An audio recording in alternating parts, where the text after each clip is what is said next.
Then for someone to come who's an outsider anze kuuliza vitu kaa, so why is it that you're gaining weight and your son and your husband aren't? Come on. Unajua ni mtu ameambiwa vitu mingi sana. I looked at that lady. No, by the time nimeenda mara kwanza pili, there's a time the husband comes. I looked at her and kambia, ma, why is it that you're huge and your husband isn't? Kambia, cause clearly you've been married longer than I have.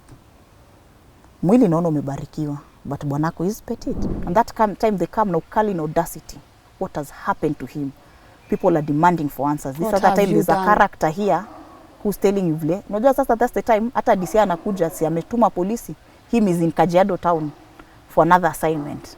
Police come, they like, the accident clear, missing is clear, the body looks healthy. Si tutoe guys, utapeleka mwili wapi, tukupeleke city mortuary. I'm like, hey, madhezi kubali story. Wacha, cause my parents are also on me on the way coming. Yes. So it has been turned to a murder investigation. Cause we knew you guys, Antonio. Have you even told them you and Antonio used to fight? Have you told them?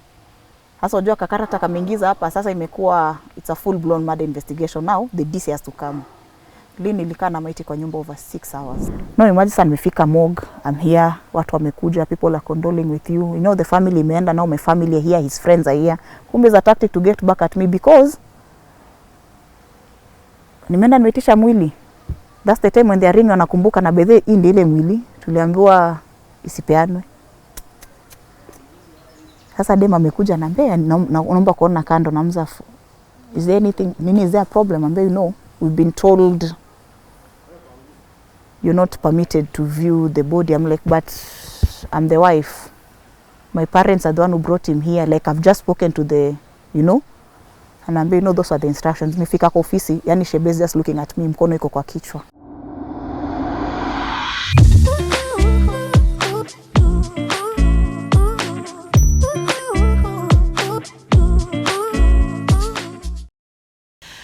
Hello and a warm welcome to LNS. My name is Lynn Ngugi. Now, the person I'm about to introduce to you guys has to be one of the strongest person I know.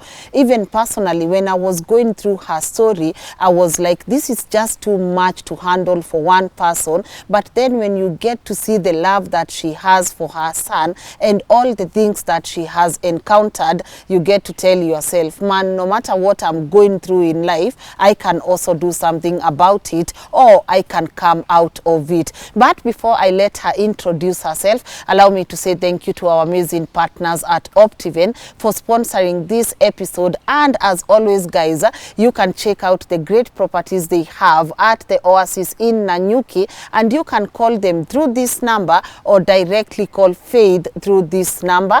And of course to our partners here at Westwood Hotel for giving us this therapeutic space so that we are able to bring you conversations that have the ability to impact lives. And now, without further ado, please allow me to let my guest today introduce herself. Good morning. Good morning. How are you? I'm fine. Me, I'll start. First things first, before they get your experience, as I told you over the phone, your voice is magic. Thank you. Okay. So you already know. I know already. Aya. Mommy, how are you? I'm fine. Good morning. Morning. You are well? Yes. Aya, please introduce yourself. Well, my name is Maria Mwinde. Yeah. I don't know if it's by default, by being an African, you know those traits that are passed down by our parents, how you refer to a parent by jina mtoto. Yes. So popularly, apparently, after when I meet people in the street, due to my social media presence, they call me Mama Shen. Yes. And it's a name I love and adore. And it's Shen is my child, the only one I have for now, until God decides otherwise. Yeah. All right. And you are an incredible mom, and I have to say that, you know, in life, when you meet your soulmate, or when you meet, I was going through your your late husband's profile on Instagram, and I could not help but figure that he was your greatest cheerleader. I mean, the number of times he would post you, the number of times he even went with you to, you have these autism talks that you give, and he was just there, you know, being your greatest cheerleader, and that must feel nice. Kan kupenda nilipendwa. I usually say kan kupendwa nilipendwa, and I really thank God for that. Because This is someone I met Tony when I was 19. We met in Strathmore.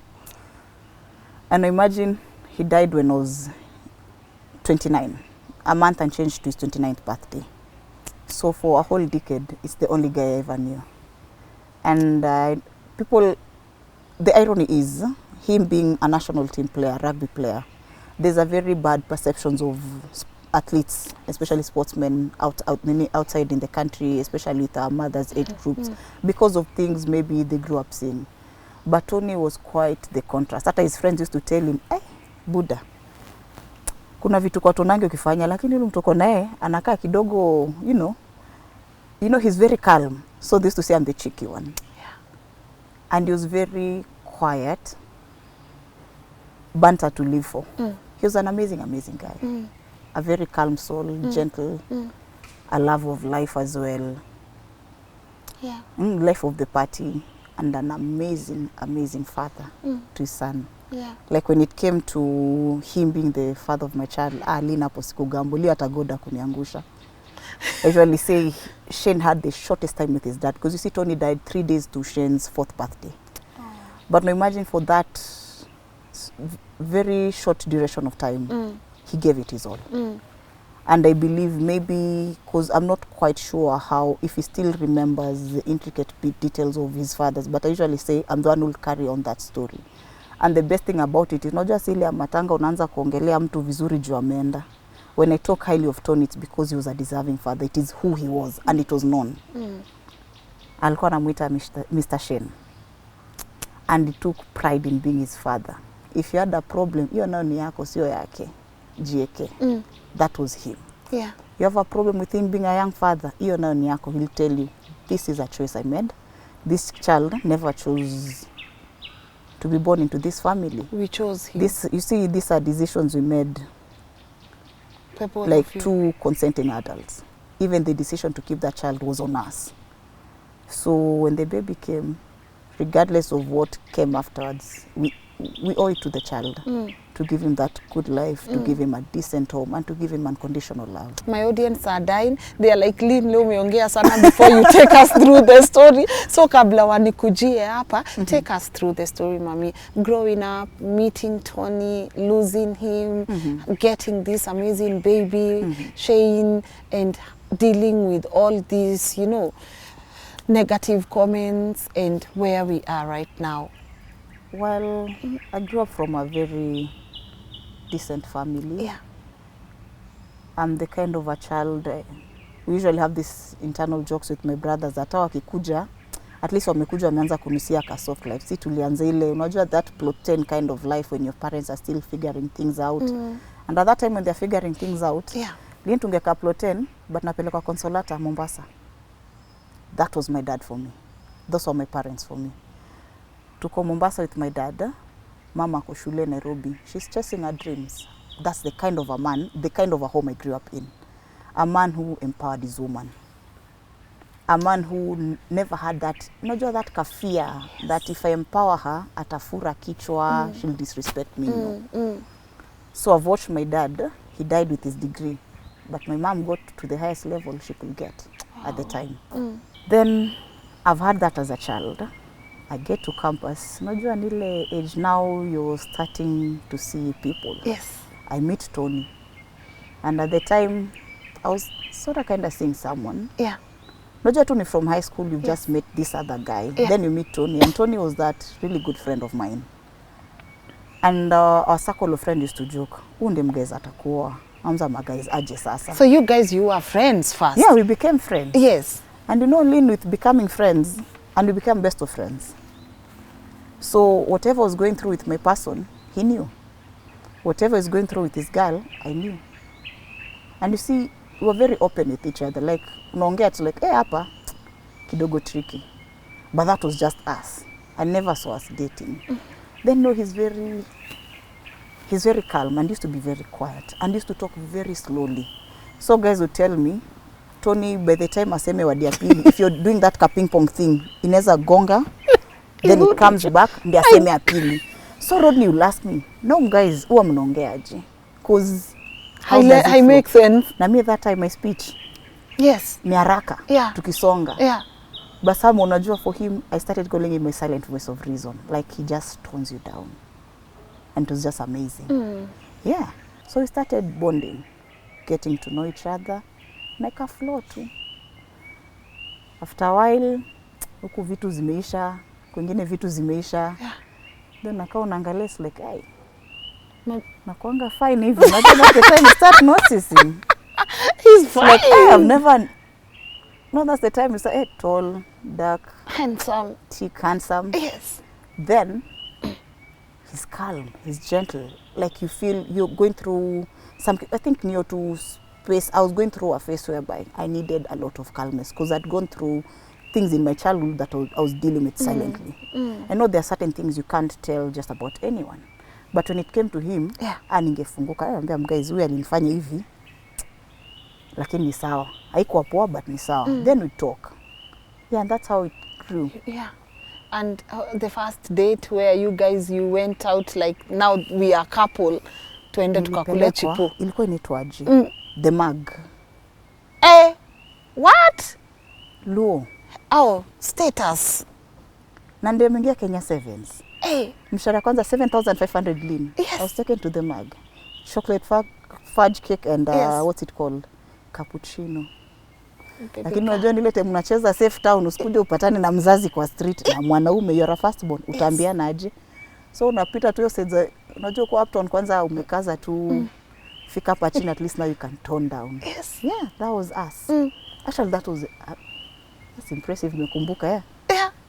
So you guys went to the Mag.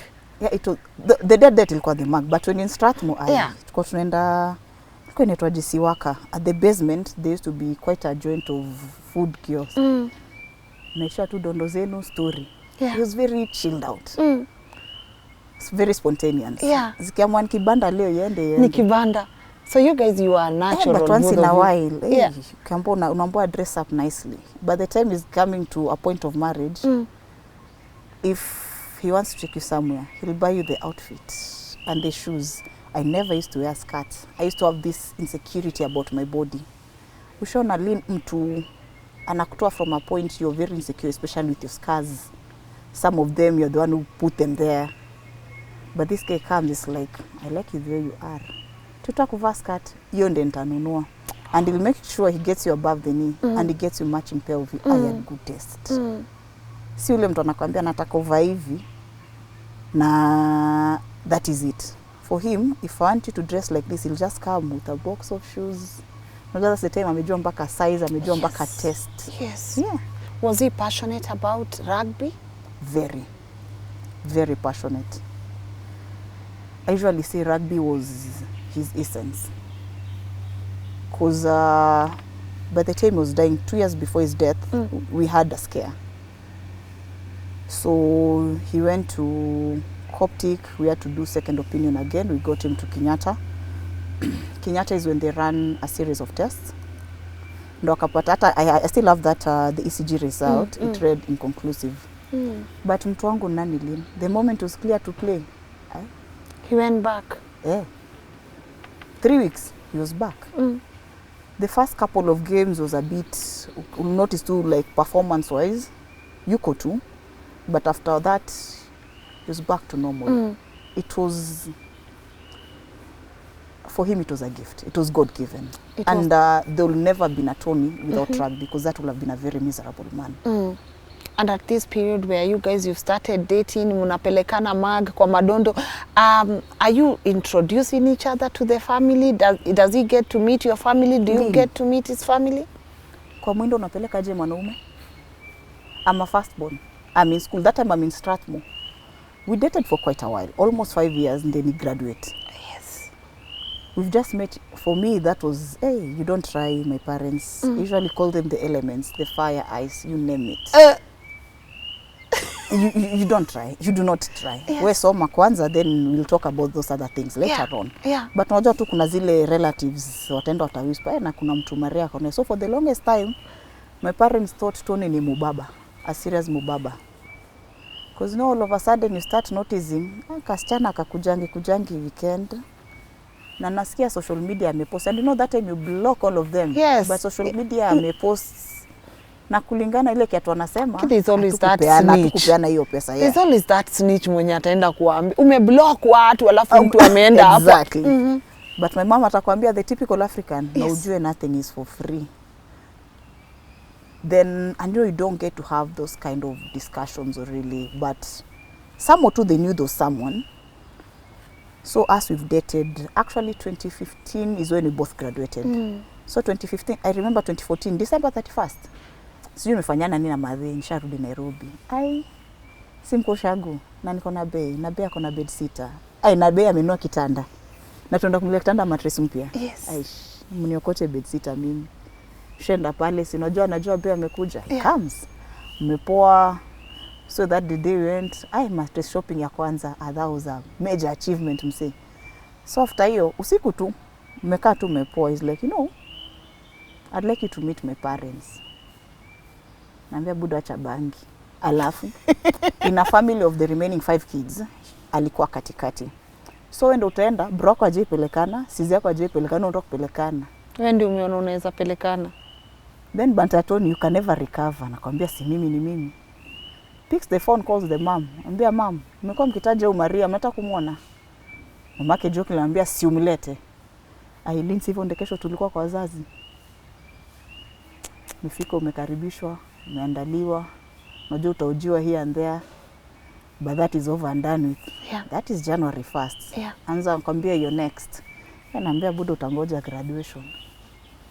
I graduated in May. Wow. So the agreement was I tell my parents, I know he used to do is he was very calculative. So on my graduation day he decides nitakuonyesha.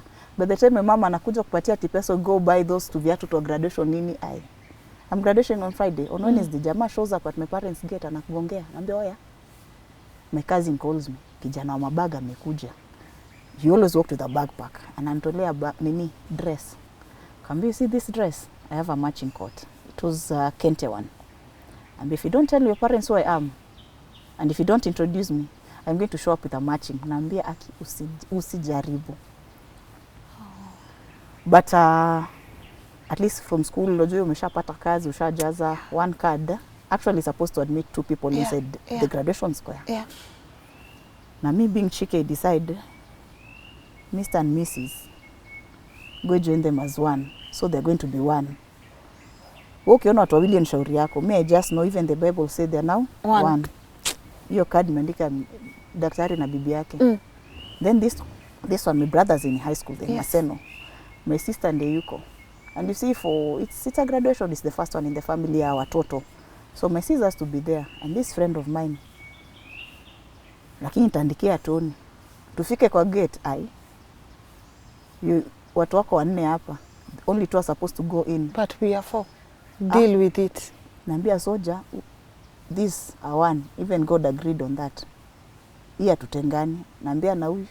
Naambia this is my friend Tony. No, that's the time they've met. Unajua sisi tumefika. He came with my sis. Yeah. My parents unajua unaanza kuona ala kuna sio daughter here na mtu. So you just tell them, Dad, Mom, this is my friend Tony. Tony, these are my parents. Na najua sasa hapa damu ikimwagika mimi siko. I just make sure mmeingia ndani na mimi nimeenda nimekaa na graduates. Kile mtafanyana huko nyuma. I don't care. Niondokea. Yes. So we get in there, we graduate afterwards. The mother anakuja naangalia, anaanza, Tony, kwani rafiki za Maria wako wanakuja? Anacheka, anambia, no, I'm the friend. No, that time is nini, his wait all, anaangalia tu mango, anambia, I'm the friend who was coming. But kuna Tony tumekuwa tukisikia, na ulisema unaitwa nani Tony? Kuna ile tulikuwa tumesikia tukiambiwa akifika tutajua. Wewe unajua uliambiwa Mubaba, so you expecting big machine. Big machine. Kitambi, you know. Anakaa tu napatana tu na guy hapa, very nice chilled out person. And that was that. So my mom looks at him and ni sawa, kama kuna mgeni anakuja, where do you think we should take Maria for lunch? I'm like, I'm here, it's my graduation, kwani sina say. All of a sudden she's already taken a liking to him. Tupeleke sort of sarcasm, telling so tupeleke hata Panari. Tony, what do you think? Naambia it's fine. Looks at my dad, na wewe? My dad anaangalia, anambia tu yeah, whatever you do, yende. And that's how we ended up. That's how we met my family. So it was just they took my a dad. Complete liking to him from the word go. I know my dad is very quiet. This Yeah. entire time hakuna mtu anasema, yeye amenyamaza. We get in the car, unasikia tu akiambia, unajua mimi nishaambia Tony hapa tutaonana baadaye. Sikia bango anaambia mangu na Kikamba, but it's me telling me indirectly. Yes. Ambia Maria, ambia rafiki yake tunaenda lunch. Sasa tunajua lunch, at least amejua tunaenda Panari. Yeah. Hivyo ndio amekuwa ameshekwa kwa nini ya lunch. After Panari, no, their family waiting at home. Unajua tu lazima mshaino aunties wapike. Yes. But hapa kumeletwa mgeni wa rasmi. Panari was not for me, it was for Tony. Unajua lazima wa gauge hizi vitu. Yes. So yeah, when you get to Panari, watu wamejuana, tumekula. Unajua hapa nini atubatishangi. Kan kuchoma mpaka my dad anasema the three of you they're going to put mug shots at the door. Anytime they see you ni tunaambia dad, and used to call them very nice. Yes. Hata my mom, I remember even during one of the fundraisers, the rugby fundraisers, my mom said that out of all her 4 children, because it's me, my sister, and 2 other brothers, no one calls them mom and dad with a tone that commands respect like Tony. Wasi mtu anachoma Sana. Sure. lakini sasa ameshapendwa. Lakini kajua mtu wangu si amependwa, si apendeke basi. Apendeke basi. So after hiyo, unajua after Panari, mimi hata nishaambia guys, kwanza unajua that's the time you're pushing your dad's nerves. Mepiga picha kwanza, naambia mtu taita tu waiter kuja, naomba upige hii picha. Mpaka you want to take photos. This is nice, this is nice. So afterwards zile tu pull his legs, ambia dad, let's take a photo. Unajua tayari mshapiga za graduation square, and he'll make sure hata mpiga zile mother with the daughters, ambia Tony ungama vu. Naambia tutakaa hapo mtapiga picha. So after hii naanza kuambia guys, cause in Panari koni hapa tu South B. I knew you might even go. Unaambia si tutaonana, nitakuchapia naenda ushago weekend, nitakuja. Lynn, that is how Shane happened. Haya. So here comes Shane. Huyu ni mtoto, the plan was graduation. We even had a budget. Unajua that the same ameingia national team, there's some money here, he's saving up. At least you know, in between, between that was 2015 now. At least sasa unaona nyumbani, they've really taken a liking to him. So I know at least I've jumped over a hurdle. So him coming back, and this time now stating his intention, flani, and these are my intentions to the daughter. That was the plan. Sasa si baby happen. So you've skipped the formalities straight into the family life. Yeah. Then you realize, but then it's just the 2 of you. It's amazing. But when it comes family, when the child comes through, now you see you're merging 2 families together. Yes. And you've been raised differently. You've been socialized differently from the way I have. So you're likely going to clash on a number of things. I know by the time the baby is coming, unambuanga mila, because you see me, I'm a Kamba. Him is a half caste of a Luo and a Teso. So Lynn, there's that clash ya, unajua cultural practices. Mi sulishanipeleka kwenu. Then the moment I became pregnant, Christmas singeenda kwetu. Then I've already moved in with this guy, because on my 25th birthday, I nitoka home. Unajua that time you almost, I think, mimba ishaanza kuingia, and it's almost starting to show. Yeah. Sasa nitoka tu nende nijisikizie. I find the courage of telling my parents, na by the way, kuna kamtu, I messed up, na hivi ndekuko. This is the decision we've taken. So I knew I was going to rest on Saturday, so amendo shago. Nipumzike Sunday. Monday go home after kazi, we have this sit down. Mi Lynn mpaka leo narudingi tu kwetu. Maybe Ona ile unasemanga utarudi. That's how like I never went back. Bado unarudi. Bado narudi. Even now is that bado tu tunarudi. Tunarudi. Oh yeah. Yeah. But after a month I said the good thing is now unajua at least the parents know him. Yes. So after 2-3 weeks after disappeared, mama shaitisha number. Calls the guy. Nambia, at least you get a picture of where you're at, what has happened. Kambia, but no, she's a big girl, at least I'm a graduate. Kujeni to home, we talk this through. Tuelewane. Yeah. So and that's how you ended up staying together. I see when nilienda na we went for that meeting. Yeah. My mom was there, my dad was there, my mom's elder brother. We had that talk. So Nambo, you know, Maria can stay here, ajifungue. You at least stabilize first. Then you can come pick your family. Tony nani? Hiyo ndio siku nilijua napendwa. I know you know your parents are fire. Na mwanaume ndio anaangalia maka anaambia no. This is how my schedule is with rugby and this is how my schedule is with work.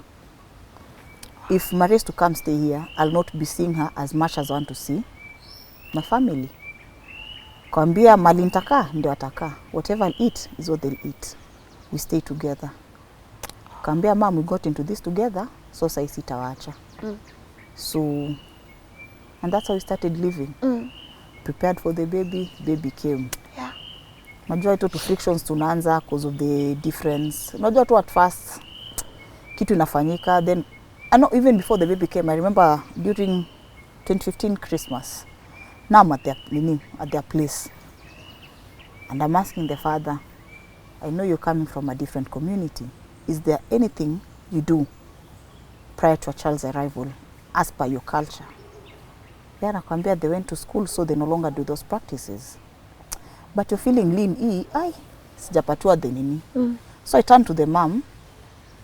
I asked her, you know, you're also from a different, because the father is a Luo, the mother is a Teso. Is there anything you do? You can see she's hesitant, but she tells you, vile baba amekwambia, we are learned family, na watu tumeenda shule. So we no longer follow. But you know, kuna ile lina inaweza kuambia ujue hapa nimebeba ufala. Yeah. But you know, in ile itakuja, later on itakuhaunt. And after you tumeenda, around New Year we come back again. Then also like, is there anything I need to know? Unajua that's the time you're being inquisitive. Unaambia tu, no. Nifanyeni vile mtafanya. When it comes to the naming, is there anything? Ambia, mtoto iteni vile mtaita. Like I said, Lynn, my father is a very good man. But see, the older you grow, and my mother was the kind, I came to realize it's very rare to find a woman, especially when you are so advanced into your career, but you still respect your man. And that is the home I grew up in. So kuna vitu, my mom will never tell us about my dad. Yeah. But you see now you're grown, you can see. And I was a daddy's girl. I loved my father. I still do. But hii najiambia kuita mtoto huyu mzee peke yake, hii ni shida nyingine nataka kujiletea. But now here was the catch. My father's weakness was my father-in-law's strength. His darkest weakness was my father's strength. So it was a yin-yang kind of situation. Kajua nikakaa nikajiambia, my last born brother anaitwa nani? Bro madhe mkubwa na bro afadhe mkubwa. Kajua hapa tusonge tukienda. So I named my father after both of our fathers, because for me it kind of made sense, because it was a balance of the two. So you named Shane? He's Owala. He's Owala. He's Shane Mwinde Owala Onyango. Actually, it was supposed to be William after his father's second English name. Yes. William was supposed to come first. Yeah. After Shane azaliwe, I don't know what Tony thought of. Kuja kaangalia mtoto kwa incubator. You know that time hata sijui tunapeleka mtoto home. He looks at him and ambia, no, I want him to be called Shane Mwinde Owala Onyango. I'm like, but your father should come first. Kambia, no Maria, I've thought about it and this is it. So bora Mwinde wangu wako pale. Yeah. Sini sawa. So he named his baby. He named his son. You said Shane was in the incubator? Yeah, had a very normal pregnancy. So when I was giving birth, when it came to pushing, mtoto ametoka. Then after ametoka kichwa, they noticed this baby is very pale. I never even made it to the delivery room. I gave birth at the observation room. When the baby is coming, they notice is very pale. Simido if ana notice the umbilical cord. That time she doesn't want to raise alarm because ni mtu ni kwenda naenda. By the time he's pale. No, for me, kiamboya he's very ameshika rangi. Unajua the using terminology so that you don't panic. Ambe you need skuma tuende. But you can notice there's that distress. So unangangana kwa hapo umesuguliwa mgongo, baby comes. Mtoi ali amekohoa. So atambua hiyo, unajua first thing you have to confirm the gender, ndio usikuje useme uligizwa mtoi. Nauliza mtoto nini? Me, I'm just looking at the baby, ambia guy ni mrefu. Then it's like, it's a boy. Nilikushow it's a boy. Anambia you have very little faith. Ambia you need to start believing these things. Ambia ni sawa, si vita, it's a boy. So he's taken to the theater, they clear they clear the airway. That's the time we hear the baby crying. But now the lungs are not stable. Aneka kwa incubator, that was almost 4 in the morning. So tunaambiwa baby is fine. He has strained a little bit. That's why nene he's pale. Anaka, but he was looking navy blue. But now that's because of lack of. I know that's the time as a new parent umesoma hizi vitu, so unashikanisha rada. Don't mtu hapa panic, but you know things are not as well as want to say. But you see they keep on reassuring you, the midwife ambia atakuwa sawa. It's just the oxygen. Ateka kwa incubator a couple of hours and be fine. By 6 minutes shamaliza, they've pushed me up. Nimeenda, nimelala. I wake up at 8, naitisha mtoto, naamba bado tumpe tu time. Lungs stabilize. Around the same time is when his mother came, ameona mtoto. Ameenda kwambia tu she has her own shughlis. Tutaonana weekend. After a couple of, like almost 12 hours later, ndimletewa Shane. He looked amazing. After 24 hours, we are clear to go home. But unajua there's that fear. What if? Niende alafu something happened. So we stayed another night. And this entire time, Tony hajaenda home. Alienda tu after I delivered, he just went showered, came with a change of clothes. Wow. So he used to sleep kwa couch, kwa room. That's the kind of a man I had. Then after you, unajua sasa menda. Now you're going home. It's no longer the two of you. There's a child. Families are now coming. Kidogo kidogo, zile vitu ulikuwa unaambiwa it's an issue, they start cropping up. The next thing umekaa tu home, it's Tony and my sis, they're just preparing food for me, they're going to the market. People show up. Naanza kuambia Maria, excuse us, we need to talk to Tony. Kwa hizo talks, unajua uko bedroom. Yeah.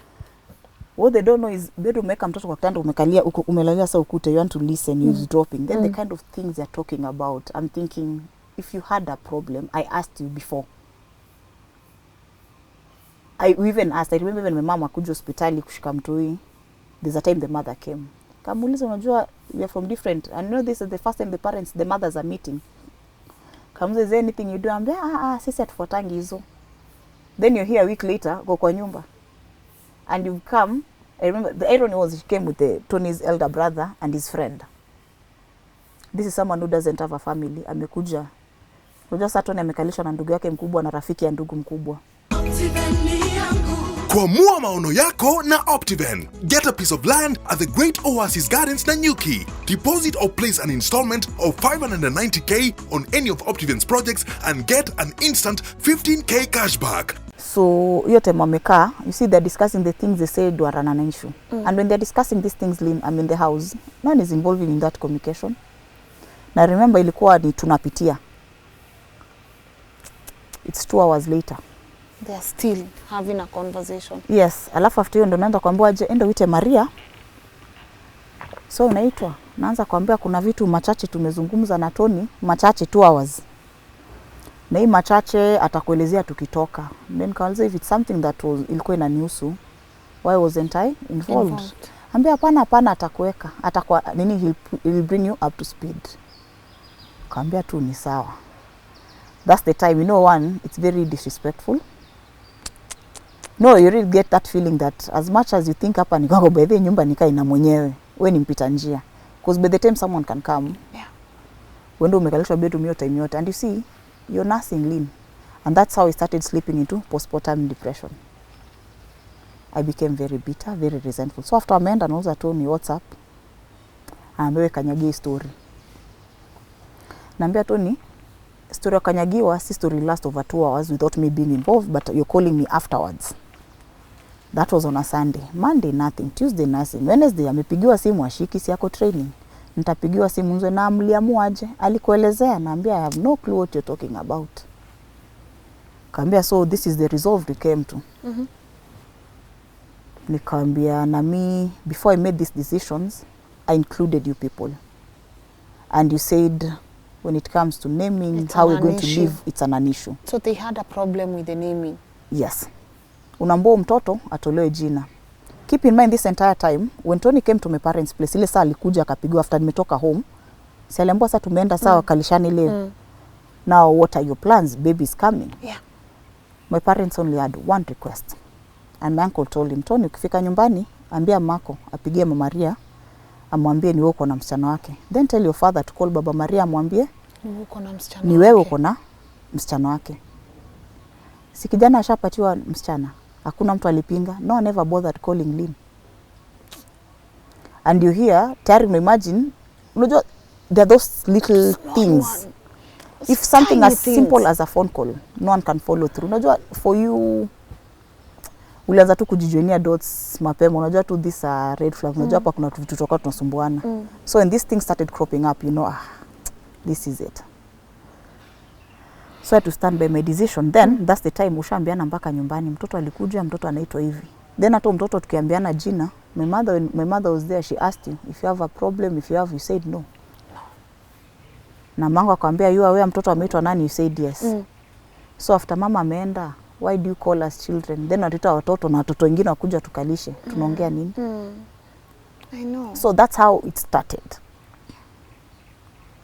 Kidogo unapata the lifestyle. Then you know with Tony we had this agreement that this is the kind of a life you want to live. Maybe it never made sense to a lot of people, but I come from a home whereby I've seen my parents splitting on bills. Because at some point, actually at any given point in life, my dad was always educating someone, yes. Ni mtoto wa huyu, ni mtoto wa huyu. So for him to be able to afford that, my mom had to shoulder a major responsibility in the home as well. So I've grown up seeing that a woman, you can actually be something in your house. Yes. And that was the agreement. For us to live this lifestyle, this certain way of life, I have to chip in, yes. Until you also get stable. And that's how we used to operate. So I get money, na later. We budget. And you know, Kwanza is very open. When he gets money, ata bonus. Atakuja kwambia, Han, this is what we made. Ini tumepatiwa, ingine natumwa. And you had started working by then also? No, but now you see, by the time Shane Nini is coming, when I was delivering, I went out of work. Yeah. I couldn't go back. No, I'm saying now when you are bringing the conversation on splitting, I'm already work. No. That is before mtoto akuje. You've already picked a house, so yes. You know this. Hapa takuwa, these are your responsibilities. You do A, B, and C. These are mine. I do the rest. Yeah, and that's how we had split, and it was working just fine. So by the time mtoto anakuja, done the major things like the shopping and new, itatukilia for like a month or 2, say 3, by the time we figure out how I'm going to look, say for another job, I go back where I was, vitu kama hizo, yeah. No, that's the time after your lifetime is coming to question, like those a lot, Lynn. Kidogo, you're forcing him to live at an expensive place. You're living an expensive lifestyle. Lynn, I love good food, I love good life, but I'm willing to work for it. So when it came to food, it's not like naingia nini uko mataskis na skuma kat nenda section ya mboga na noapo. Me, I'd go to the market because that's what I grew up seeing my dad do. You want to have a good mini balanced meal at an affordable price, enda soko. So that is how, and our life, whatever, we had made it work. So napata like those just little, unajua tu nizi tu vitu dogo, but it's time unajua they just become, unajua umeshikanisha na imekuwa blown beyond proportion. Yeah. And so I'm imagining also now getting to visit his parents, his side, also that one becomes minimalistic because of the environment. Did you feel unloved? For me, Lynn, even now, I can't fault the father so much for being in the dark. We hid a lot of the fights, the exchanges we used to go through from the dad. From his father? Yes. Because him is very strict. And he used to be very rational. So, ukiongea naambia sinimesha amemua na for him anaona yeah, by that makes sense. If they're willing to work for it, na hakuna mtu tunasumbua, well and good. So we kept a lot of things from him. So when it became too toxic, especially on my side, and I decided by this is it. Because you see, mzee akitoka ende Migori, mnacho hapa, Nairobi mko hapo. All of a sudden you discover your man is having secret meeting with these people. Ameitwa tu na sengine atapigiwa simu amwambie nimetoka, I'm going to meet fulani na fulani. Mmekaa saa your Netflix and chilling, it's a Sunday, ametoka tu hivyo abruptly, by the time he's coming back he's not talking to you. It's chapati Sunday, mmengana na mtoto kwa mgongo. Nipike hukuli, he's not talking to you. What happened? You have zero clue. An attitude here, day 1, day 2, day 3. Unapata tokitisha vitu sengine, it's like kitu ya mtu imeisha, there's a certain attitude to it, unashangaa what just happened. Nakwambia this is going to be a problem. Anakwambia je welenga. Nakwambia uko lienda. What was the talk about? Why is it that you're angry? Sija kukosea. Kwambia even if nimekosea, at least talk to me. Yeah, talk to me. Because you see our relationship was based on communication. We used to talk. Then now he's not talking. Now the thing he's supposed to be addressing is not addressing, he's keeping quiet. So namuuliza like what happened? He keeps quiet. Later on atakuja kwambia, you know that day walikuwa nasema hivi na hivi na hivi. Kamuza so amesema hivyo na hivyo na hivyo. And what did you tell them? Takwambia nothing. Kwambia you discover you're actually enabling this situation, right? Niyo unapata tu avoiding things instead of handling them. By the way, some of these things azingefika mali zilifika. So for me, I found it to be too hypocritical because if you're going to be calling this person muongee vitu zenu, then later on uanza kusema kujeni lunch, mimi sitaenda Lynn. So I just stopped. I stopped going. The only time I'd show up at their place is if the father is around. Then I made my visits very minimal. Because you see, hapa, you're unwanted. So why should I bother Lynn? Na ukienda pale unaona mnachekeshana. Then after you, I remember that there's an incident I go. A friend of the family had visited. That woman looks at me so badly. I'm thinking, you're also very new to this family. You've just umejulikana tu juzi. Then for someone to come who's an outsider anze kuuliza vitu kaa, so why is it that you're gaining weight and your son and your husband aren't? Come on. Unajua ni mtu ameambiwa vitu mingi sana. I looked at that lady. No, by the time nimeenda mara kwanza ya pili, there's a time the husband comes. I looked at her and nikamwambia, ma, why is it that you're huge and your husband isn't? Kwambia, cause clearly you've been married longer than I have. Mwili naona umebarikiwa, but bwanako is petite. Why is it an issue when my Tony is not gaining in weight, gaining weight as... Wow. You know, she looked at me, ndo anaanza kucheka ati, iko kwa ubaya, but you see, this is an outsider, what business do you have to ask? And you know, it's like you're body shaming me. Yes. So a conversation that must was have the first happened. time. Then the other time, exactly. No, so unaanza kudiscuss mpaka na mtu nje. So the next time I remember there's a time I was asked that question again. Na mbona una nini? Unanona hivi na Tony wangu ongezi kile una mtoto. Kwani unakulanga wakati ako kazini? Lini unajua historia mtu umeshinda ukiambianga mtu you need to address these things, ananyamaza. Kwambia you deal with them or I deal with them my way. Naambiwa nyamaza. That day I had it. Kwambia show me the family planning your son is using. Ndo hata mimi nianze kutumia. Kwambia maybe then mwili utamatashana. Because it was very insulting. No, imagine mtu akianza kwambia nikaa food. Then I come from a home where we were generous with food. I cook clean. I used to love cooking. So kuna tu vitu tudogo you know? Ilianza tu hivyo kimchezo tu. Talk to me about the day he left and the aftermath. It was interesting because that day, that day I knew, actually we had this morning routine. It was a school day. I'm not a morning person. I love very calm, quiet mornings. So I'd wake up. I woke up earlier than them, say 30 minutes earlier. Yeah. Prepared Shane's water for bathing, make sure his uniform is set and ironed. I made sure like his breakfast was cooked. I set the table. Yeah. So at 6 a.m. is when Tony would wake up and he'd go wake Shane up. It was a perfectly okay morning. And this time both of you had discovered Shane had special needs? Yes, we had discovered, I think, in 2018, around this, actually 2018 was very heavy for us because we just started noticing he had your delayed milestones. So you'll notice even walking, it took longer than his peers. So he was looking at, say, 1 year, 4 months. Then what happened around the same time is we start noticing speech. He had it. Then my mom and my friends started noting, but ukimuita, he doesn't respond to his name. But me nikimuita, ata respond. Oh, because he's used to you. Yeah, he's used to me, but I realize when I call him, I just don't mention his name. I usually call him Kani Shen, then followed by the instruction. Kama ni Shen, chukua viatu twende mall. So he'll go get his shoes. You know, there's something, but it doesn't bother you that much, because as far as I'm concerned, he's doing reasonably okay. He's catching up. Yes, and he's still a child. Yes.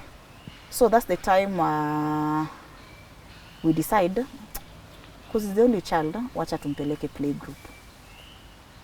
Take the baby to play group. Actually, day 2, one of the directors come back. When Shane was reporting, she wasn't there.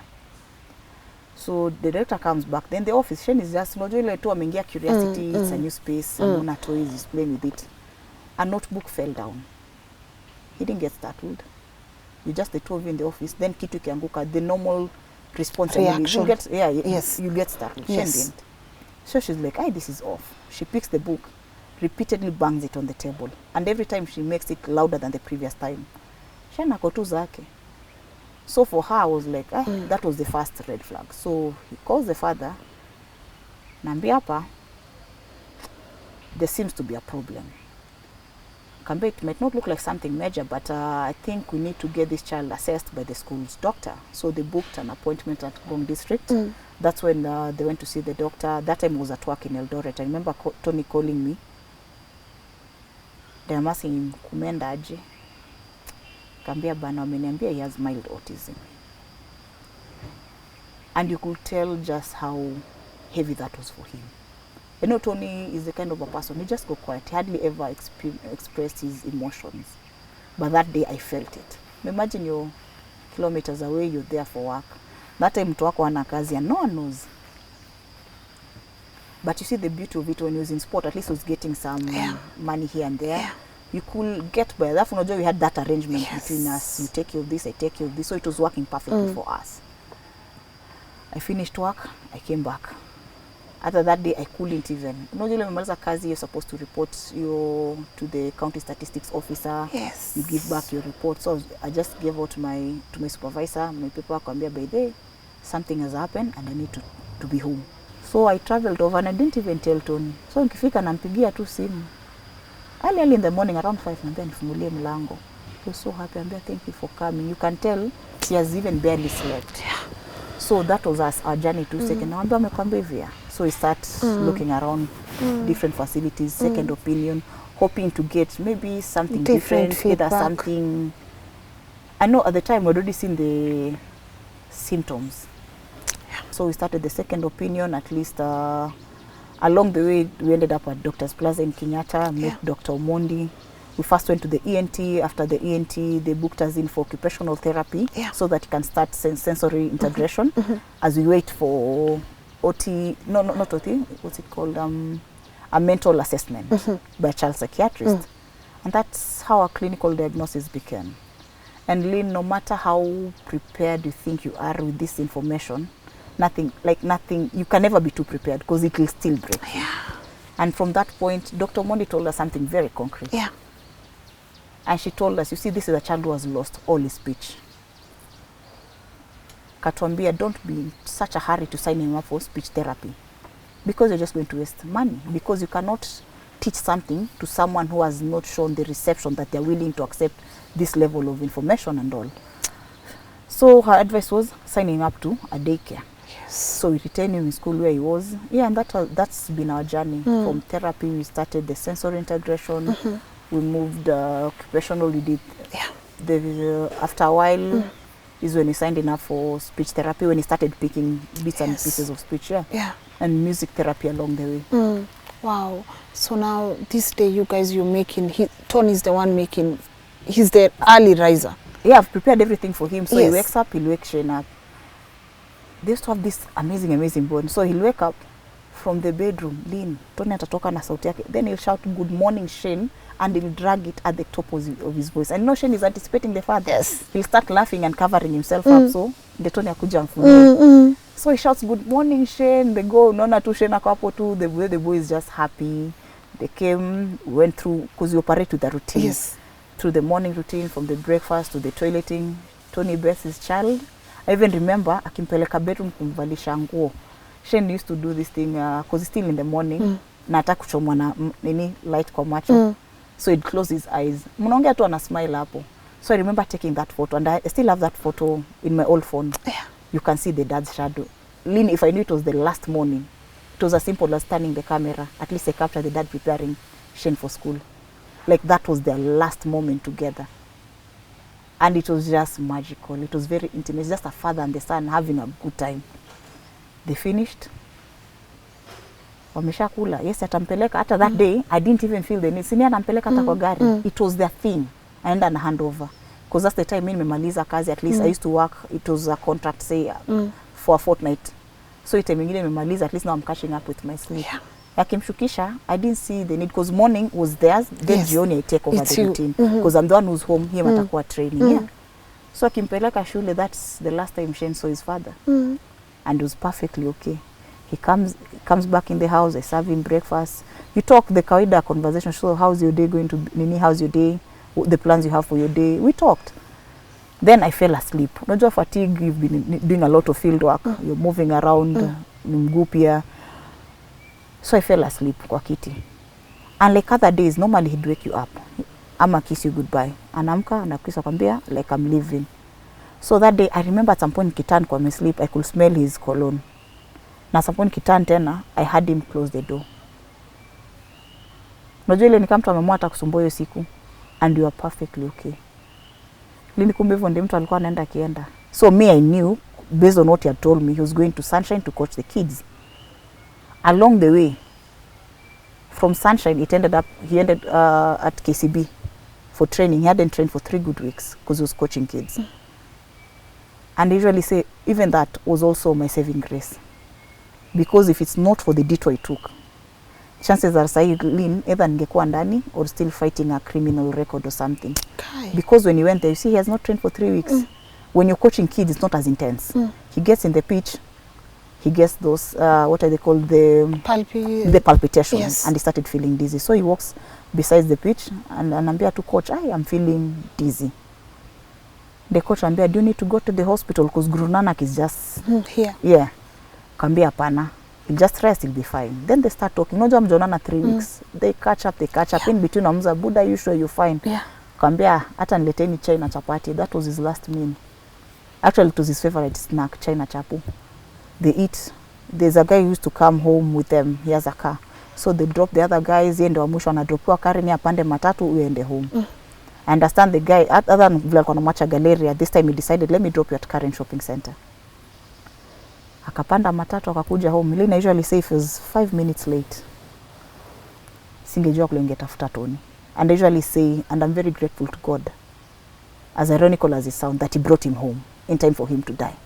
Because Lynn, if anything happened to that man, singejua kule ngemtoa. He just came, rang the doorbell. Mi nishalala na mtoto kwa kiti, and his rule was very simple. As long as he's around, even if the baby falls asleep, usieke mtoto kwa kitanda. Ni atakuja kumweka. Mara ya pili akiring, ndio nilishtuka. Nikakimbia nikamfungulia. You know that time the baby has been so restless, hajakula that night. No, I got so frustrated. Na mimi niko hapa banata, nimetoka kuna mali tulikuwa alone in the day. I've come, I've freshened up. Nangojea tu mtoto akilala, at least you have our time together. I opened the door for him. He just bends, looks at me, he smiles. Anajua alikuwa amelala. Walk to the bedroom. Akatoa zile nguo alikuwa nazo nje. Kavaa tu track pant yake t-shirt. As he's coming to plug his phone in, because he used to share a charger. Mine ilikuwa imeharibika. Kienda tu plug simu. The next thing I'm hearing, unajua amenipita. The next thing nasikia nyuma yangu ni kitu kianguka. But that time is like, okay, that was weird. But hautashtuka sana because si yako hapo.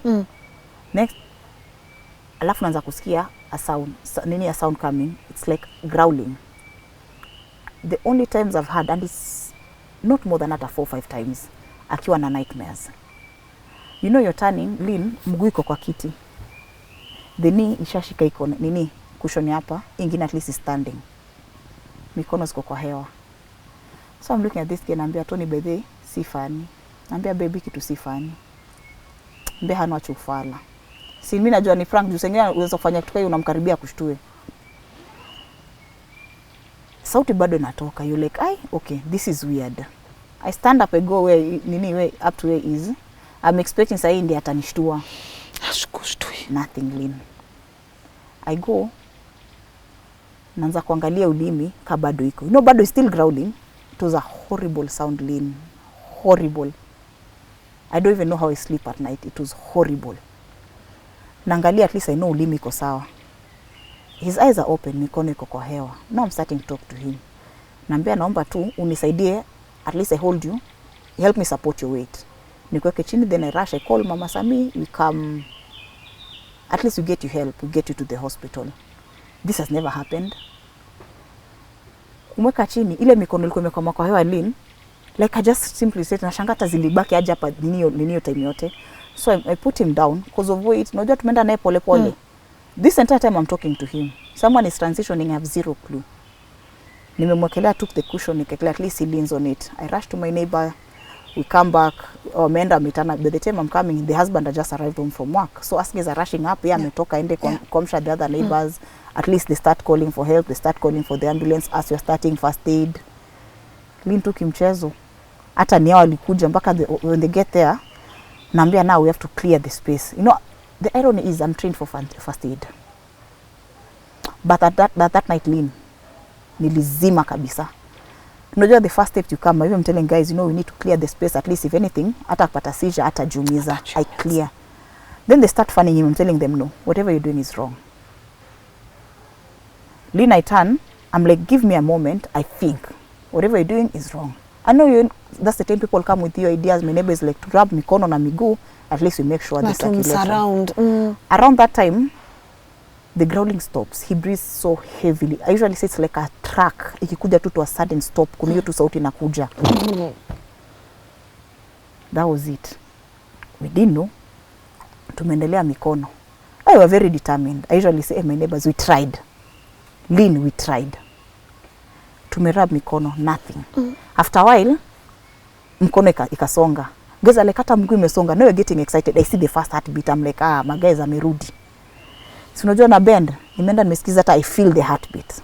I'm like, hey, finally, at least you are responding. Because at some point, I couldn't even feel the pulse. When I'm telling my neighbors whatever you're doing is wrong, mpaka I'm telling baba, hebu shike mkono uniambie kama unasikia. Ama it's me who's shaking because I can't feel his pulse. By the time tunaona mkono imesonga, mguu imesonga, I've even felt the heartbeat. Si mtu wangu amerudi. Lynn, mtu alikufa. That's the muscle spasms. Nile saa the organs are shutting down. That time barabara zimeharibika, ambulance inakuja, ni route inapata imefungana, ni rudi utafute. Luckily a neighbor used to live hapo and work at that specific hospital.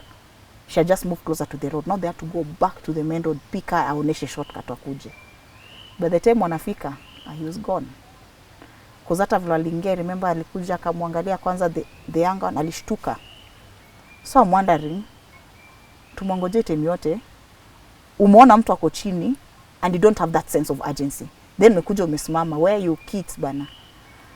So that's the time they tell people, hey, all nini, wamama tutoke si wote, they only need 4 strong men in the house. Naambia kwa nini? I'll stay here. Naambia if it's CPR, I can take it. Start. Lynn, I couldn't think of CPR at that time, which I thank God for now. Because na nikitu iliniuma sana, like a couple of days after postmortem is when this lady who I'm telling you alienda kudirect, she came back Matanga. I think it was on a Sunday. Now that's days later. Kambe no. Our medics walishangaa sana because when you told them if it's CPR you can take it, they wondered if you know CPR, why didn't you start at that moment? Naambia Masi, I kept telling people whatever, like I kept on nakumbuka, natry kumbuka, but it's not coming back. Naambia I just couldn't think of it at that specific. Lynn, the previous on postmortem yake, it was done on 6 March, my son's 4th birthday. I'll never forget. Tumeka pale, Johnson takes us through the process and this is what is going to be done. You know that time unishata feature. It's on a Friday, but I've been told Thursday washapigia budu yangu, ambia Maria kuja one Tony because postmortem is being done today jioni. That is Thursday. We go. And Lynn, I've seen God. Because the staff at the time, I usually say the person was at the sales office, a lady called Sheba. Sheba was my senior in primary school. Her younger brother was my classmate. Her dad is a musician, used to have a side hustle of dropping kids to school just to make the nini extra cash. The kids used to drop nini to school. 2 of them used to be my younger brothers. So tumepatana Sheba, it's a reunion. Sheba comes and stands next to me and anambia, ma, hapa kuna kitu nimeona. Naambia, I don't know how you're going to take this, but akambia the postmortem is tomorrow. Naambia, no, Sheba amesema ni leo jioni. Akambia Muinde, postmortem is tomorrow, 11 on the dot. Be here. And she walked away. Simi najua ni Thursday. And Lynn, those are the things I usually tell widows. Uso ilalia masikio.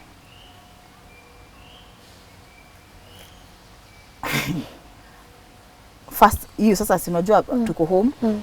The medics wamekuja after tumetolewa. I'm brought back in the house minutes later. Now I'm even getting, I remember I was getting very agitated because I'm wondering tumongoja for so long, mbona amejifungia kwa nyumba? I'm not hearing commotion. CPR is very messy. Utasikia tu to sound elements here and there, some movements, nothing. By the time nafungulwa niingia, nimebang madirisha yote yote. Naingia kwa nyumba. Lynn niliacha mtu wangu kwa floor ndio yuko. Nothing had moved. Like ako vile niliacha. I didn't need to be told. Then I remember at some point the younger paramedic had even gone to pick him, machine checking the heat, whatever, heart. I turn, machine iko off. I just looked at them. I was naambia tu, unfortunately, madam, ametuacha. Before this happens, tuko nje. Even after he had collapsed, when he came the first time in the house, I was telling guys, we need to call home. At least we notify his people something has happened. At least they've been there known. Naambia, don't raise alarm. Once the medics come, akipata first aid, tutapigia simu. See, medics are here, tumetolewa nje, they're taking longer. Nikwambia, now we have to call. By the time they're getting to the mother ashike simu finally. Mi nishavutwa naingia kwa nyumba. She's being told the son has collapsed. Mi naambiwa mtu wangu ameenda. Then it was horrible. That's the time ametumana sasa. Watoto wake kuja, she's out of town for work, the husband is ako nyumbani. So the kids have to come. By the time after the brothers came, Lynn, it was just excruciating. Kwanza seeing the younger brother break, that was really hard. So they came, everyone was in shock. The brother, the one who got there first, they in shock. The elder brother, Mbaka usually say, if I knew they were coming, maybe if I knew the exact time they'll arrive, maybe I'll have had someone greet them at the door. At least anze kuwa coach ama to prepare of what is waiting for them. Because you see you're coming, nyumba imejaa. Alafu mnaona mtu wenyu hapo. Mtu wenu ndio huyo. Na hata ukiona like, you know, Lynn, you know. So by the time this other party is getting here, Lynn even saw relatives wenye hata wako anajua kule Tony anaishingi. Tony celebrating, they celebrated at the athletes. Tony yangu me forever 15, watoto wanajuanga to Tony international nini, no.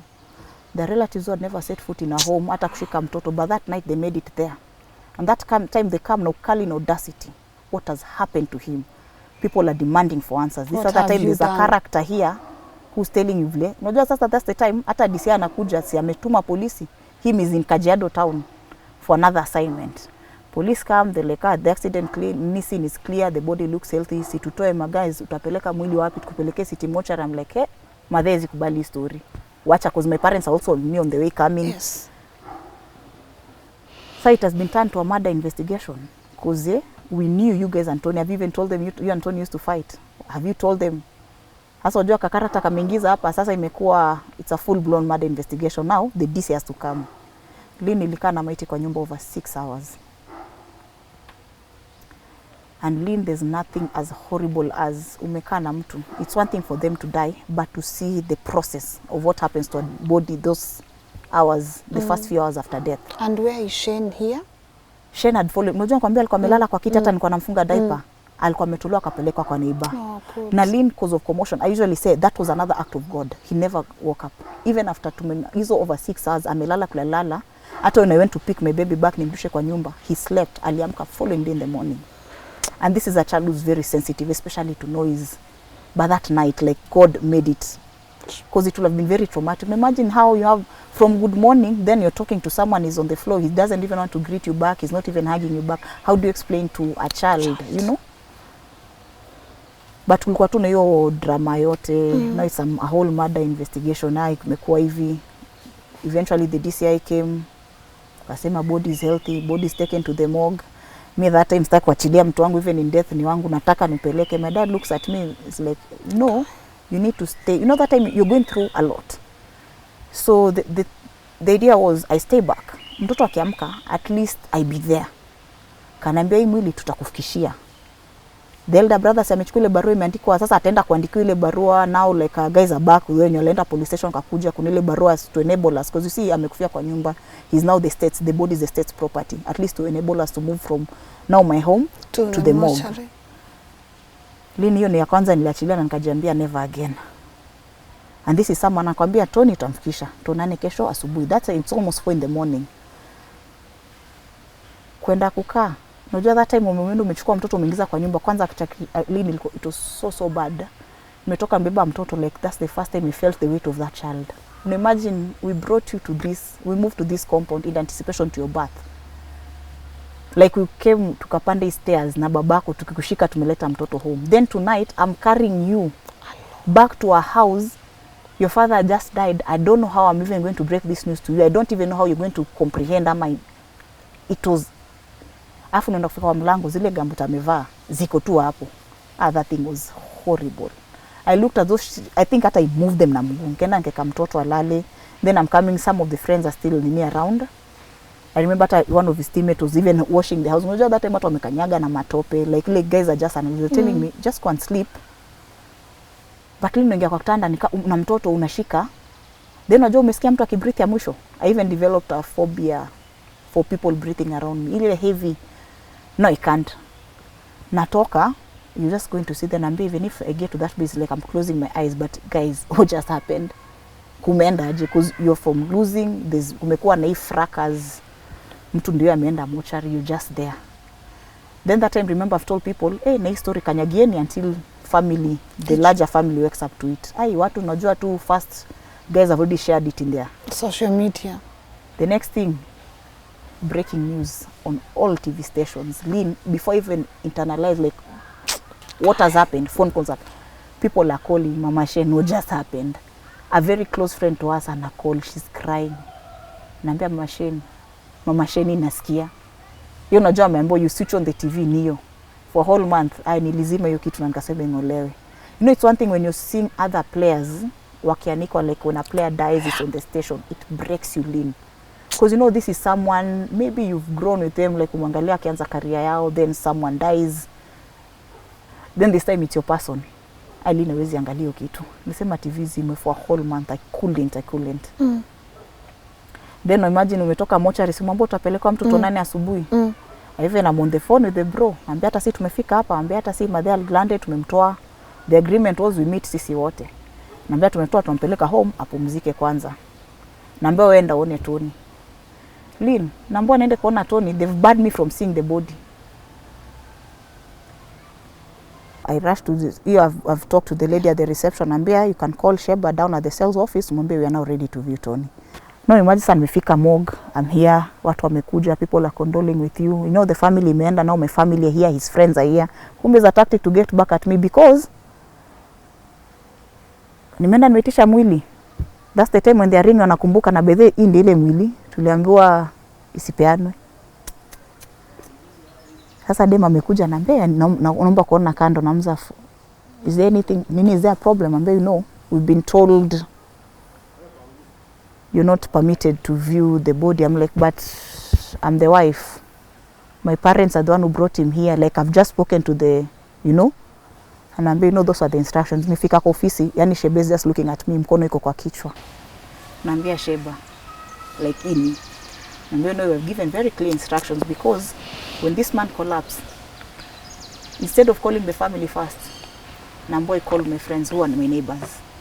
Lean, in case of an emergency, who do you call first? Your neighbors. Even if I call the mother, alikuwa Mombasa angenisaidia aje. If I call the father, alikuwa Migori ningesaidika aje. And the same time, actually, they were called first before my own father was called. By the same neighbors. Sasa niyo hustle. I have to call my mom kando, nimwambie by the way, hivi ndio kuko. Unajua sasa unaanza kuitana kamkunji. Ndio na call. Naambia anaambia vi call the mother, naambia nimeblokiwa. Na bro yake mwenye ongea naye nimeblokiwa. But they told to come and see Tony. Naambia yeah. Anaambia hapana Maria, maybe you haven't called, you're overthinking this thing. Akipiga. They blocked you. See, it's my time now to get embarrassed. My mother calls the mother, we call him, kakata. We call the brother, nakata. Kambia mama, hebu call it your line, it goes through. Mamaka akaongele matope alikuwa anataka kuongea, which at some point now I can understand the shock she was going through, but the animosity still doesn't make sense. But I still, even up to now, Lynn, as much as we went our separate ways, I still respect the fact that she lost her son. If I can feel this pain of losing Tony, I still respect that. But anything else, kila mtu fagie kwake. But Lynn, that time nikatazwa. Now I tell the mom, my mom, in fact hata sijui mnachekeshana nini ama mnajadiliana juu ya nini. Kambia get off the phone, call the father. If the father does not permit me to see my husband, this thing is already on breaking news mpaka sai. I'm going to put up one update and I'm going to see my Tony. So either do this the civilized way ama to operate bila nataka to operate. Lakini babake kupigiwa simu, mimi is even in shock because now he's traveling back. Akapigiana watu nini call, I was granted access. Najua hapo umeshacheza, najua that time ni consultation between hapa. But people can notice kuna kitu ime happen because I'm getting in, I'm getting out, kuna kampunju tunapatana. Afu imagine him after that, I already know this person has gone. But you see nilimwacha from your process ya amedai, ameweka kwa body bag, I've dealt with that. Naingia kwa kwanza body bag ni mrefu atoshi, anaika kichwa hivi naambia hapana msimfinye, fungua. I even had some time with him at the house before they left that morning. You know, you're making promises, I'll take care of your son. Kambia, but you, unajua vile bomo uliacha ikakika. Kambia, wherever you are, if at all, you usually look out for people on the other side. Nambia, kuda no tupiganie, because from this point on, I'm going to deal with it my way. Lynn, it was horrible. Now, during that time, the calls has been made. Now I can see my Tony. I remember hiyo mwili kuletwa mwili na stretcher lean, that was another whole experience. I remember he was covered na hiyo kitambaa ya green. Unajua amecover the whole, hata kwa nyumba siku kubali, hata after they said amekufa afunike, niwaambia no, he's sleeping. We know he's gone, kambia but don't do that, not here. Funike mpaka hapa. This is the first time alitoa mtu wangu amefunikwa lean. All the way. Niliangalia stretcher where I was standing. Naenda nakaa kwa kiti yangu. Then they open and I let hapa. Then there's this beautiful white silk cloth ilikuwa inamcover and it looked very peaceful. Lina kwa nkatua melala like it was just him, it's my Tony, like nothing had changed at the time. That's the time you notice people are in shock. Unakumbuka kuna watu wamekuwa training na jana usiku, like mnatuambiaje Tony amekufa, then Tony ndio amekaa, but mtu anakaa amedoze. Guys were in so much shock they couldn't even go near him. Yeah. Then that's the time Nika usually refer to it as, you see, ukiweka hii kwa fridge, uitoe nje, what happens? Unaona vile inaanza kumwaga maji? It's the same thing with a body. Na vile soda tu namwaganga maji yache, that's the same thing with a body. Nini body hiyo maji vile chupa itamwaga. Sasa ameanza, and you know subconsciously it hits you by the how gone this person is. Hata hizi unaona akicheza atasimama tu he'll wipe his face, he can't. So I go there, I wipe. Then I notice people in so much shock. I went and sat kwa stair tu hapo kando. No guys are just coming, they are viewing. Unaona wengine mali mtu anaenda na view kwanza, anarudi kwanza nyuma, angalia amesimama, like guys cooling. Around the time wenye kunyima mwili ndio wameingia. You know that time they already know like I'm there. Asa imeanza, you know they're coming to get the reaction. They know like permission has already been granted for me to see the body. So they're coming to stop it. My mom kono ameingia, she stood up. Unajua ile mna establish to eye contact and pointed at them wakae kwa kona. So guys had that moment. When people started leaving sasa, my mom ndio akaombea at any given time, hata mwili kutolewa kwa nyumba, my mom will stand there. And I lean up to now, I always feel like my mother suffers more than I do. I felt like my loss was more personal to her than me because of the bond and the love she had for this. Unajua mpenda mtu kama mtoto wako, you've never lost a child, but this is the first time. You are losing one. And Tony was loved kwetu. And I thank God because I say he only had one choice. I thank God because he had one choice at marriage. Just one chance. And he found love and he found acceptance. Na alipendwa. And that gave me so much peace. So mother came, prayed. Unajua saa people are starting to talk. Wengine wanaenda nje kwanza ujisikilie. Sama hivi unajua ni wanaume wanataka ndio alie mali hawaoni nikilia. Because that time mimi nakwambia I've tried being strong. I don't want to cry in public. Someone walks, the same person was causing fracas the previous night. Walks up to where I am. Ati, you're there seated looking pretty. Ati, we know we don't trust you. This is all on you. Remember the previous night when mtoto kwa anajua mtu alikuwa out of work, the person was out of work. I brought that thing back. Kwambia, as a sister, you failed. Because if you're talking about fights that were revolving around 2017, 2018, in 2020, and you had no clue that your brother was out of work or the challenges he was going through, and I'd never like calling it a burden. Ile mzigo nilikuwa nimebeba. You have no right. I respect you've lost a brother, but you have no right to talk to me vile unataka. Na kitaka kuongea nikamwambia not when my person is here. Wait until mwili tolewe ndio tuongee. And anambia Motisha, you know, it's a murder investigation, this person killed the brother. Mnafanya nini? She's going to tamper with evidence. I'm thinking, what do you have to gain? Utoa mwanaume wacho kilea mtoto special needs peke yako. So after hiyo fracas nini, but I thank God for Mungai and Sheba. Au Umash, like nola tukanga tu chini once in a while, unakumbuka unaambia tu Mungu wherever they are, open their doors for them. Angetaka angenyima hata hiyo access. But Mungai, imagine these are people talking at you. And they're towering you, like they're even taller, like they're talking down at you. Mungai looks at me. And anaanza uko sawa. Sign language tunaambia Mungai, but ngoja. I still need time. Anaambia take your time. He keeps quiet. Nikimaliza wakati mwingine anaanza, are you sure? Naambia yes Mungai, I'm fine now. Tukafunika tono wangu vizuri, Mungai akampeleka. There was an exchange of word and this thing was very public. You know, people are there. But at the end nikuja naambia aje, Maria exposed. But lead me life. It happened, it happened. Does it bother you? Those are some of the things if Shane ever comes to you know, if he ever even comes to see the mom was accused of killing the dad, like, For me, it's one thing I usually say, I'll cross that bridge when I get there.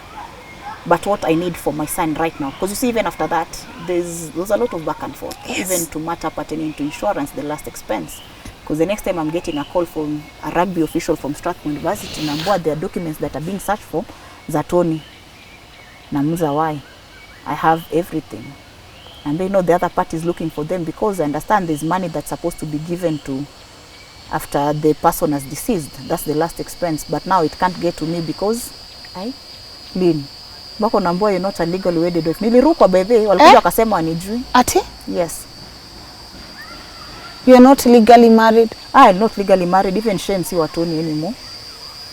Oh, mtoto alikuwa ex, I just pinned the brother down. Lynn, I've had, and I also thank God for my employer and my boss right now. Because by the time I was stepping into this company, there was a lot of back and forth. Nimeitiwa, niko kwa DCI, DCIO, I'm talking with my lawyer here, I'm engaging a lot of person during work hours. Sengine unapigiwa tu simu, you have to step aside. And I work in a very sensitive field. Lynn, I've said I've experienced humanity and I've experienced God, even through bosses. Huyo angetaka recommend because I came with so much bad. Like, there's a day, the days I used to look at my boss na shangata, wewe ulikubali aje mtu anakaa hivi. So for me kurudisha mkono, I say I'll do solid. Nikienda job, I give it 100. Oh yeah. So there's your, because there's a time even 1 year later to the first anniversary. No, that time even the father who was in contact, even after the funeral, there started coming in emails from a funny pseudo account with allegations my parents were insulted. Taka tu nyingi Lynn. Mwisho and I dealt with it publicly, and when I dealt with it publicly, they stopped coming in. What would they say? He's all like, I was never like, I forced myself on Tony, used to reassure, I forced him, like, I blackmail him, mtoto. And the burial, how was it like? When it comes to burial, utawekwa tu hapa. You have to create this image, but people are not stupid, Lynn. Matanga was 2.5 weeks. In 2.5 weeks, they only came to my place twice. The first night, it's because the father insisted he has to come and tell me, Paul. The second night is because after the first night, when my neighbors said, like, we have our own welfare, there's money that's going to be changwad, we're going to have an M-Pesa till. The next time people are showing up at your place, to say, hakuna mtu anapea Maria pesa yote itumwe. Kwa ile till, we are the ones, the treasurer will decide. After that, never again. The father only came once after the funeral to pick his laptop, but then at least those communication, even when the email started coming through, I remember taking a screenshot I sent to the father, namzo mona hii. Because my mom had already panicked with my dad, they had already gone filed a police case. Nambe, this is a family thing. I don't know why you're panicking. And from the tone of the email, this is someone who can harm you. Nambia, but we know where this is coming from. When they read it late after they've calmed down, they notice, we know where it's coming from. So I sent it to the father. The first time in confusion, he went read the email. The second email came through. Kaniambia aje, kambia no Maria, I'm still mourning Tony. I respect that. Kambia, see in this email, they keep on asking for this meeting. Kambia, and it's a meeting that had been asked for before, after the funeral. Kambia, I think, and there's need to have person A, B, and present in that meeting. Kambia, you don't bother about them. The son's way. Ignore. Kambia, right now, you have a child who needs you. Wow. And life has changed. There's a lot on your plate. Focus on your life and ignore the rest.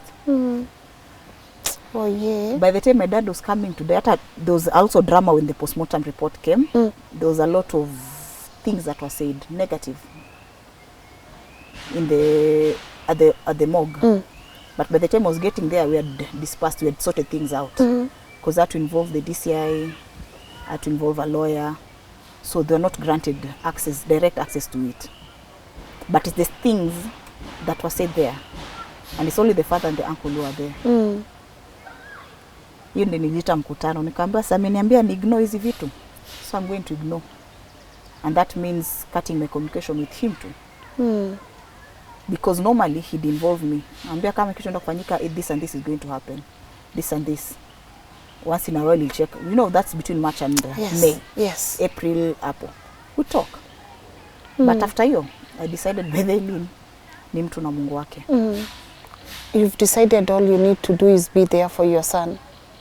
Niliambiwa I focus on raising my son. Lynn, I'm focusing on raising my son. I'm focusing on rediscovering. Then you need to factor in that I'm a firstborn. I've been taking care of my siblings. I was like the third parent. So by the time Tony was dying, I didn't know who I was. All I know is to be Mama Shane, Bibi Tony, and a bigger sister.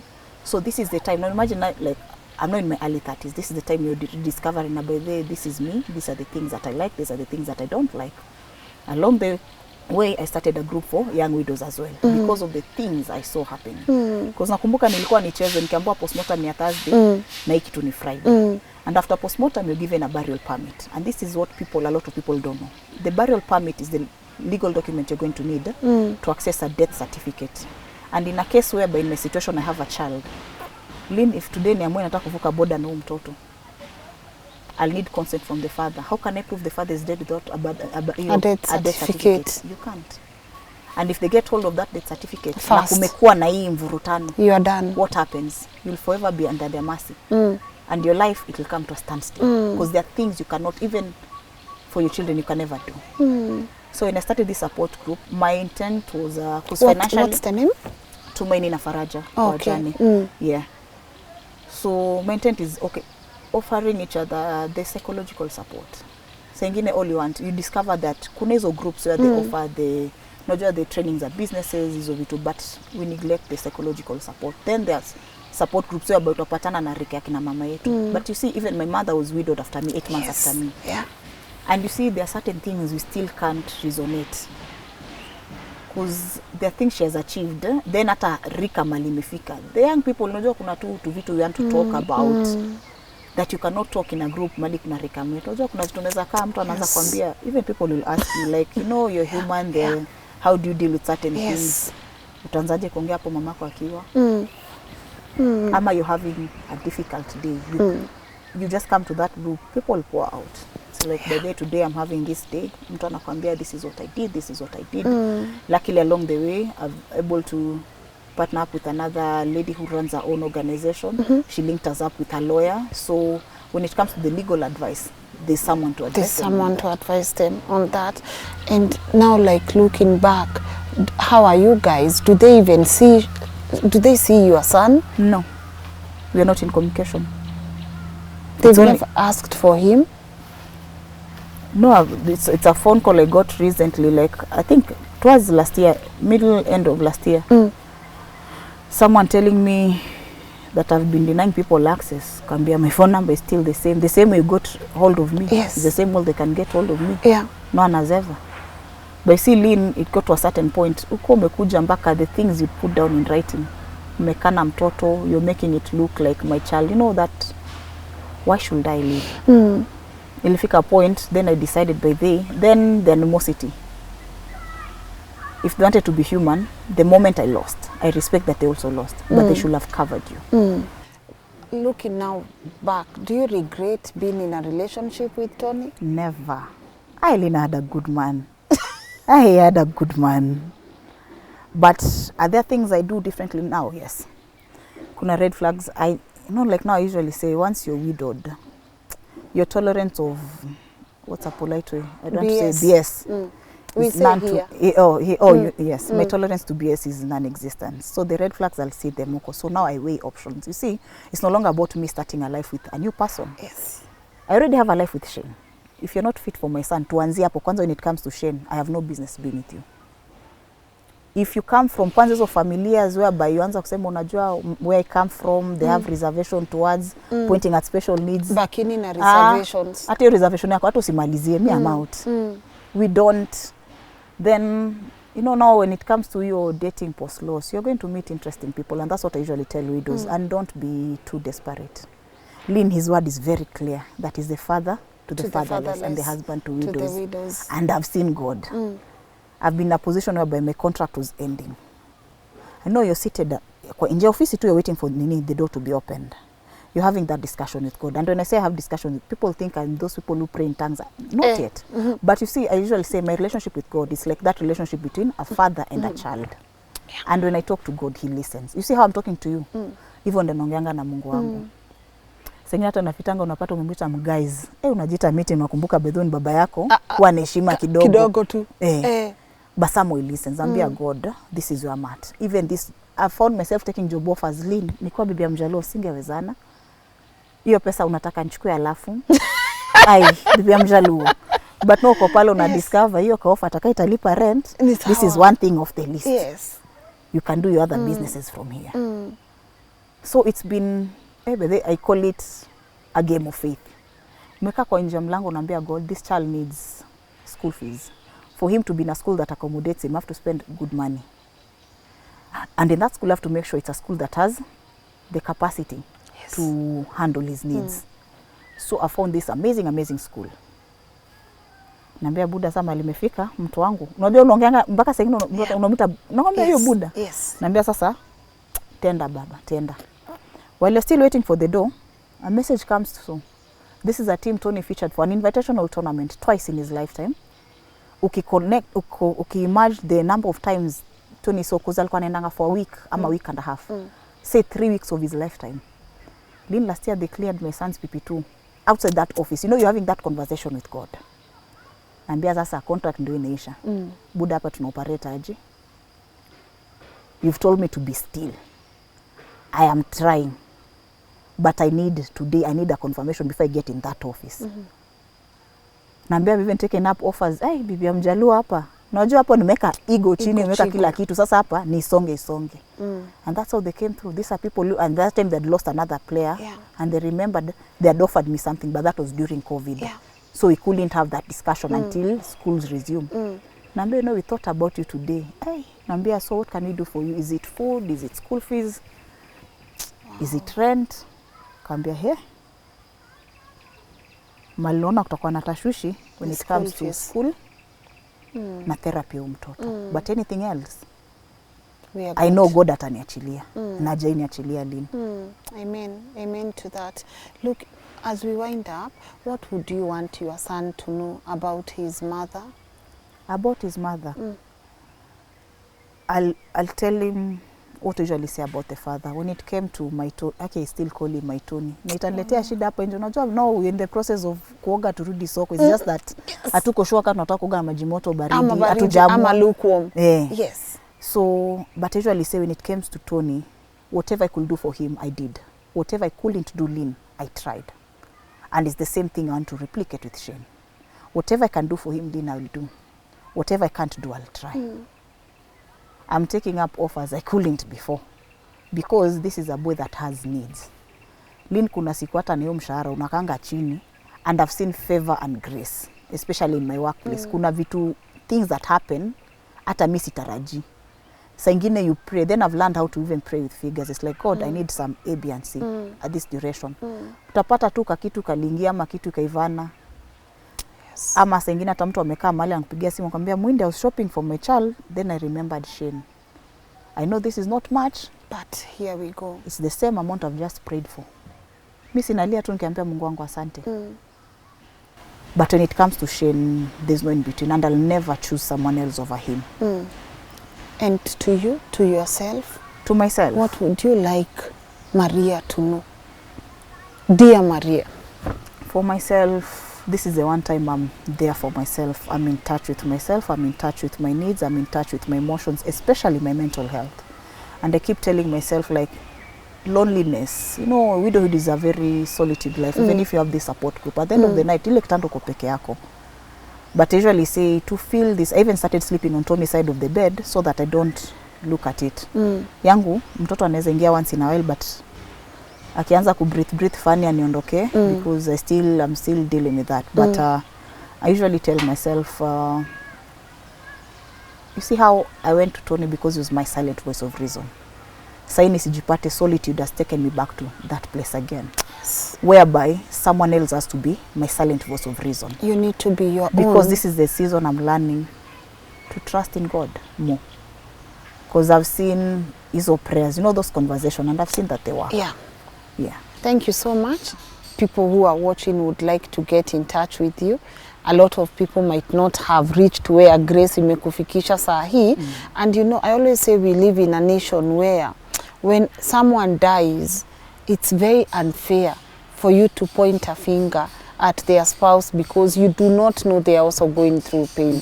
I think we have normalized aliua bwanake, hata ni alimuua. Like, people, alafu unajua there's this thing, people show you their true colors after your person has left. I've lost friends. You know? Friends who used to dine together. After mtu amekufa, all of a sudden, you know, you're wondering, why did we drift apart? So I was having a conversation with a very dear friend of mine of our gym session. Then he's telling me, you know, there's one thing you're not thinking about. You're not a single woman. So automatically you become a threat. I even had instances where people come and tell you need to move out of this place, you need to fire that house, utamlipa na.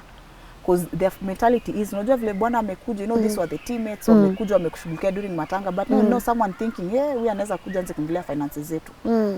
So somehow you lose friends. You lose friends. By the virtue of being. Kwanza hata the fact that you're still pushing on, which will be a cause for celebration, but for someone else, you're not struggling. I want you to I want you to struggle. need me. I want you to want. Because I've had these emails. I tell Maria she'll need us. I'm thinking, weren't you happy that at least I'm not where I'm supposed to be, but Lynn, I'm trying. I usually say for Shane, even if I have to crawl, I'll crawl. Where can people find you? I use, when it comes to, if there's a, they want me to get a hold of their, because nowadays we've got a point Lynn, when people are losing family, friends, and the point of reference. So I can share my number. Yes, please. I usually give out. Feel free. It's just that I normally tell them, I just know, like, in between office hours, must I employ an employer? Because you see, that's where I'm getting my bread and butter. Yes. Yes. But if I can't handle it at that specific time, I'll guide you to someone else, because I'm also in touch with other organizations. Beautiful. Yes. Okay, feel but free. there's also social media. Okay, would you want to give out your number? It's 0715 17 Yeah. 83 46. Yes, and all your social media handles are here on the screen Yes. as we speak, and I'm really wishing you the best. Thank you, Lynn. I know you don't need it because you've proven you can handle it, but I just want you to know that once in a while, even, you know, you will look back and you will know, you will get to understand why you went through what you went through. Sure. But don't stop holding people's hands. Don't stop being there for another person, because at the end of the day, you will look back and you'll be like, okay, that was my purpose, you know, and you are an incredible mom. Don't ever let anyone, sorry guys, there's a construction behind us, so you might hear some noise. You are an incredible mom. Don't ever let anyone take that from you. And I know you tell your story with so much grace, but I know there's been a lot of pain in there, but thank you even for deeming us worth to share your story with us. It's beautiful. Thank you. It's beautiful. Yeah, and my people, I would want to know what you think of today's conversation. I always tell you, we don't trash our guests on this show because we do not get to experience their stories twice. So I would want you to tell me what you've learned on today's conversation. And as always, you know, as I say, you know, be kind to one another. You never know what someone is going through. Your job, your business in life, just be kinder. Peter ukiendanga, just be kinder. Extend a bit of kindness to one another, because you do not know what someone is going through. And if you would want to reach out to Maria, her contact details have been on the screen. You can call her, guys. Meskia, saya employer ni employer. So also, guys, just if you are able, I'll also ask for her email, which might be a bit easier. We'll also put it here on the screen. And of course, guys, let's elevate her with some love. You know how we do it here on the show. Just go send her a small message. Let her know that we appreciate her, and we appreciate her taking time to share her story with us. And of course, if Shane, you ever watch this in life, if you ever get to understand this baby, just know you have an incredible mom and you had an incredible dad, and we really do wish you all the best. In Sawa. Thank you, Yes. Lynn. To our legendary camera person and director Edwin Ochieng, najua hizi kelele ziko huko nyuma saa zinamuudhi sana. Thank you so much, bro, for all you do on this episode, and of course to our amazing editor Chebet Kirui for compiling this episode and making sure it reaches you guys right on time. Our partners at Optiven, it's been amazing having this show together. Thank you so much for sponsoring those couple of episodes that we've had together. And you guys remember, you can check out their property at Great Oasis Nanyuki. Namba ndizo hizi hapa. Reach out to them Kama umebarikiwa and you want a parcel, a piece of land, you go, those are my people. And of course to you guys, me, I can't say thank you enough. I'm looking at us and our journey, and you being part of our subscription list. Mumejua kitu mumefanya, so God our bless. If you want to share your story with me, email ndio hiyo hapo on the screen. Send a summary of your story, and who knows, we could be sharing your story next on LNS. My name is Lynn Ngugi. God bless you. Be kind to one another and take care. Thank you.